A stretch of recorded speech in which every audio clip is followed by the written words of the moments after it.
ভদ্র থাকা দিন শেষ, ট্রাম্পের এমন হুমকিকে ছাড় দিল না ইরান। কড়া ভাষায় জানালো ঠিক করা আছে হামলার নতুন নিশানা। যুদ্ধ কি হবেই? মাত্র 24 ঘন্টা সময় আছে ট্রাম্পের হাতে। এরপরই সিদ্ধান্ত হবে ইরান যুদ্ধ চলবে কিনা। কোন মার্কিন আইন ভাঙতে পারে ইরান জয়ের স্বপ্ন? মৃত্যু সনদ নেই, তাই কবর থেকে বোনের কঙ্কাল তুলে নিয়ে ব্যাংকে ভাই। কেন এত অমানবিক ব্যাংক? করা নিয়ম নাকি গাফিলতি এর জন্য দায়ী? আসসালামু আলাইকুম, দেখছিলেন বাংলাভিশন ওয়ার্ল্ড নিউজ হেডলাইন। এবারে বিস্তারিত। ভদ্র সাজার দিন শেষ।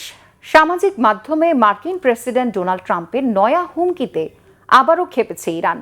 পাল্টা হুঁশিয়ারি দিয়ে জানিয়ে রেখেছে যুদ্ধবিরতির মধ্যে হামলার নতুন নতুন নিশানা ঠিক করেছে ইরান। শত্রুকে মোকাবেলায় পুরোদমে প্রস্তুত থাকার কড়া বার্তা দিয়েছে ইরানের সেনাবাহিনী। গেল 72 ঘন্টার মধ্যে হরমুজে মার্কিন অবরোধ ভেঙেছে ইরানের 52টি জাহাজ।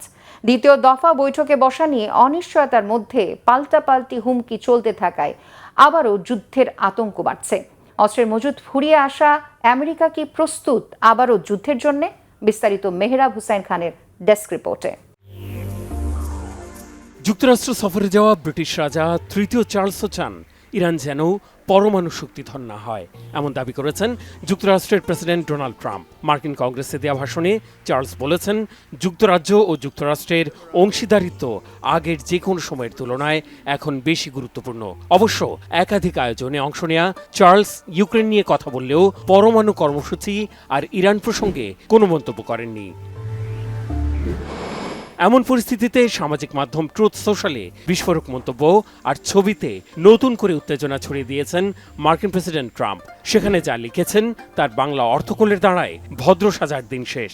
সাথে জুড়ে দেওয়া ছবিতে বিস্ফোরণের দৃশ্য পেছনে রেখে অস্ত্র হাতে নিজেকে উপস্থাপন করেছেন ট্রাম্প। ইরানকে সতর্ক করে বলেছেন দ্রুত বুদ্ধিমান হতে হবে। দ্বিতীয় পর্বের শান্তি আলোচনায় বসা নিয়ে অনিশ্চয়তার মধ্যেই এমন ইঙ্গিত দিলেন ট্রাম্প। ইরানও যে যুদ্ধবিরতির সুযোগে পুরোদমে সমর প্রস্তুতি নিয়ে রেখেছে হুমকির আদলে তা জানিয়ে দিয়েছে ইরানের সশস্ত্র বাহিনী। আবার হামলার দুঃসাহস দেখালে যুক্তরাষ্ট্র আর ইসরায়েলকে শক্ত জবাব দেওয়ার প্রস্তুতি আছে বলে সতর্ক করেছেন ইরানের সেনা মুখপাত্র মোহাম্মদ আকরামিনিয়া। যুদ্ধ এখনো শেষ হয়নি দাবি করে বলেছেন, যুক্তরাষ্ট্র এখন আর হুকুম দেওয়ার অবস্থায় নেই। টানটানি উত্তেজনার মধ্যে ইরানের আরও ৩৫ ব্যক্তি ও প্রতিষ্ঠানের বিরুদ্ধে নিষেধাজ্ঞা দিয়েছে যুক্তরাষ্ট্র। মার্কিন অর্থমন্ত্রী স্কট বেসেন্ট বলেছেন, নিষেধাজ্ঞার আওতাভুক্ত ব্যক্তি ও প্রতিষ্ঠানের মাধ্যমে কয়েক হাজার কোটি ডলারের তহবিল স্থানান্তর করা হয়েছে, যা ইরানের সন্ত্রাসী কর্মকাণ্ডকে সহায়তা দিয়েছে। ট্রুথ সোশ্যালে আরেক পোস্টে প্রেসিডেন্ট ট্রাম্প দাবি করেছেন, ইরানের বন্দর আর হরমুজ ঘিরে নৌ অবরোধ প্রত্যাহারের অনুরোধ করেছে তেহরান। তিনি বলেছেন, ইরান স্বীকার করেছে তাদের রাষ্ট্রীয় কাঠামো ভেঙে পড়ার অবস্থায়। এই অবরোধ আরও দীর্ঘায়িত হওয়ার ইঙ্গিত দিয়ে প্রস্তুতি নেওয়ার নির্দেশও দিয়েছেন president Trump. The Wall Street journal এমন খবর দেওয়ার নেতিবাচক প্রভাব পড়েছে জ্বালানি তেলের আন্তর্জাতিক বাজারে। এতে বুধবার সকালে ব্রেন্ট ক্রুডের দাম বেড়ে ব্যারেল প্রতি দাঁড়িয়েছে $112.37, আর ওয়েস্ট টেক্সাস ইন্টারমিডিয়েটের তেল ব্যারেল প্রতি বিক্রি হয়েছে $100.44। ইরানের পতাকাবাহী তেলের ট্যাঙ্কার MT স্ট্রিম জব্দ করার ভিডিও প্রকাশ করেছে মার্কিন বাহিনীর সেন্ট্রাল কমান্ড সেন্টকম। জাহাজটিকে সর্বশেষ মালাক্কা প্রণালীতে দেখা গেছে। এক্স হ্যান্ডেলে সেন্টকমের দাবি, ইরান ঘিরে মার্কিন অবরোধের সুফল মিলছে। বলা হচ্ছে, অবরোধ কার্যকরের শুরুতে ইরানের চাবাহার বন্দরে 5টি জাহাজ নোঙর করা থাকলেও এই সংখ্যা এখন 20-এর বেশি। যদিও ভিন্ন তথ্য দিচ্ছে কৃত্রিম উপগ্রহ বা স্যাটেলাইটের ছবি।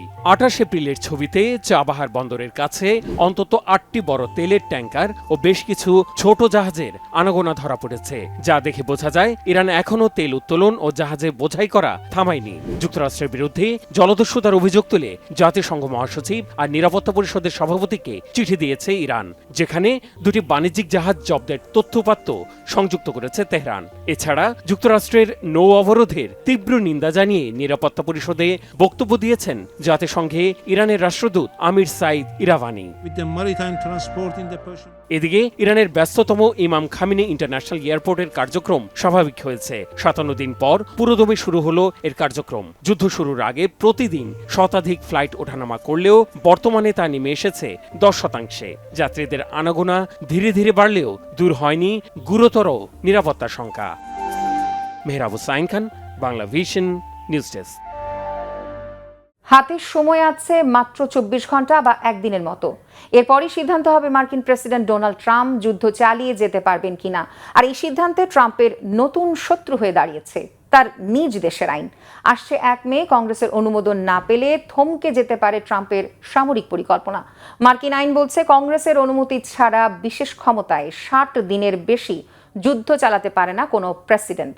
দেশের ভেতরে তীব্র বিরোধিতা আর আকাশচুম্বী খরচের তোয়াক্কা না করে নিজের ইমেজ বাঁচাতে আইন ভাঙার ঝুঁকি নেবেন কি ট্রাম্প, নাকি চোরাপথে আইন এড়িয়ে তিনি চালিয়ে যাবেন এই ব্যয়বহুল যুদ্ধ?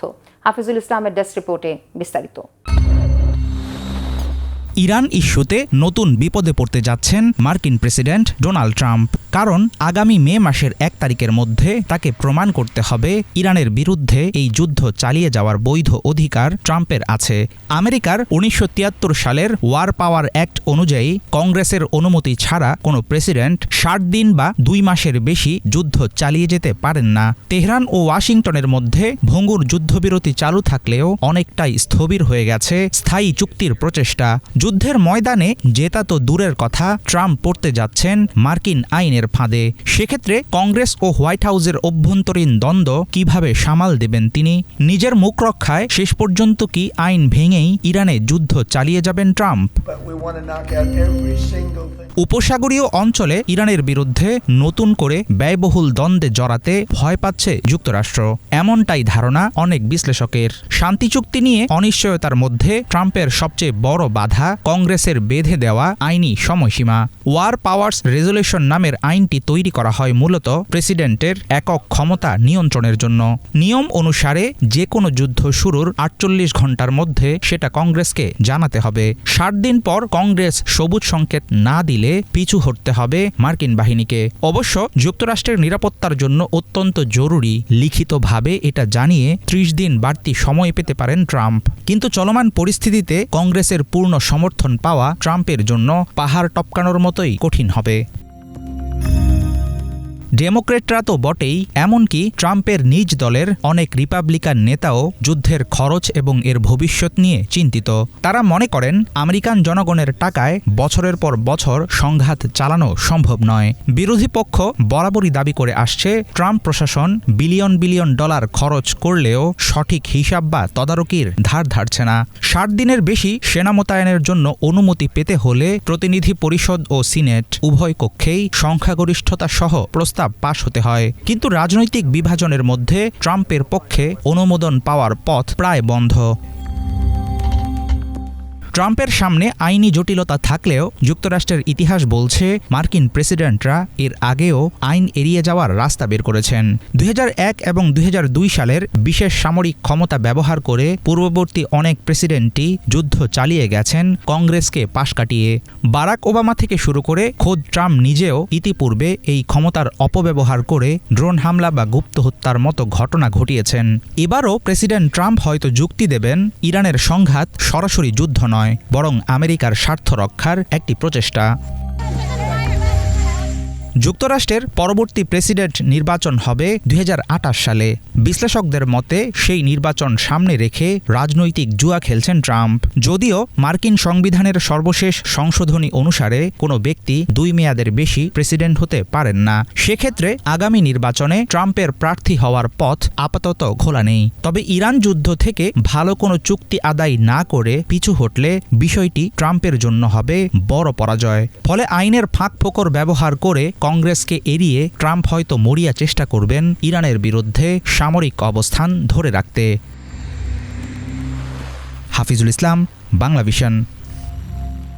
যুক্তরাষ্ট্রের ফ্লোরিডায় নির্মম হত্যার শিকার বাংলাদেশের শিক্ষার্থী জামিল লিমনের মরদেহ ২-১ দিনের মধ্যে দেশে ফেরত পাঠানো হবে বলে জানিয়েছে বাংলাদেশ দূতাবাস।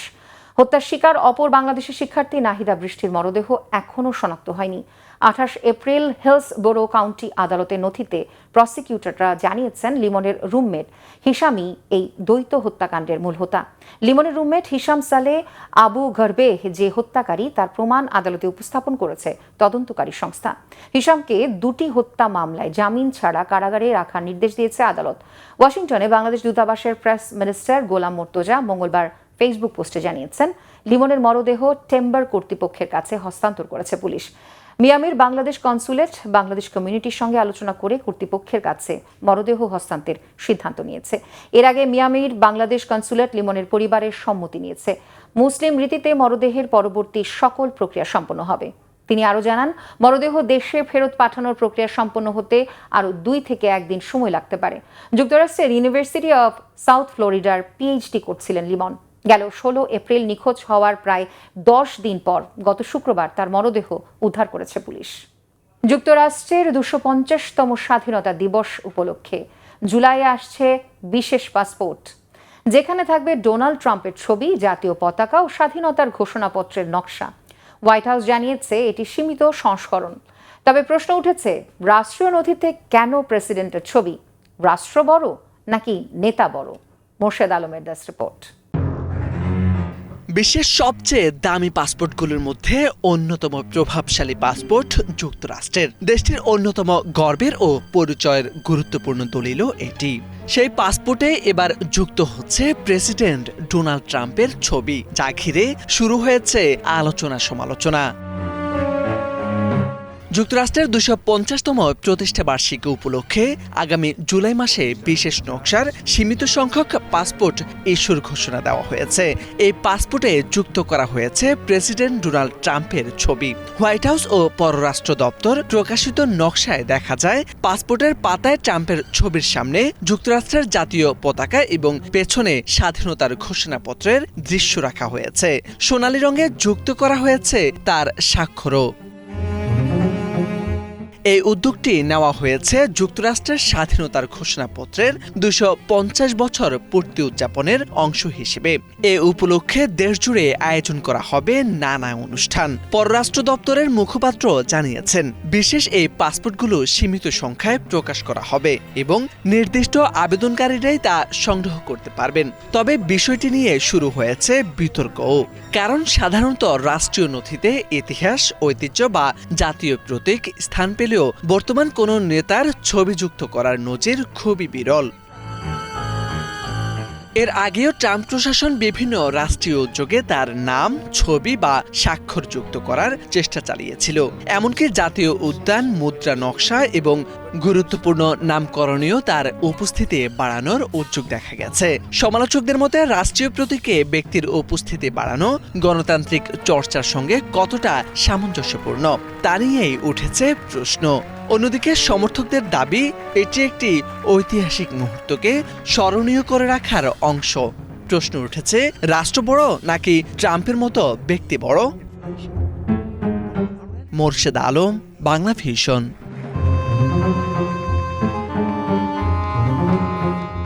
বিশ্বের সবচেয়ে বড় তেল উৎপাদনকারী গ্রুপ ওপেক ও ওপেক প্লাস থেকে সংযুক্ত আরব আমিরাতে বেরিয়ে যাওয়ার সিদ্ধান্তে বিশ্ববাজারে দ্রুত কমে যেতে পারে তেলের দাম, যা বর্তমান পরিস্থিতিতে আমেরিকার ট্রাম্প প্রশাসনের জন্য ইতিবাচক বলে মনে করছেন বিশ্লেষকরা।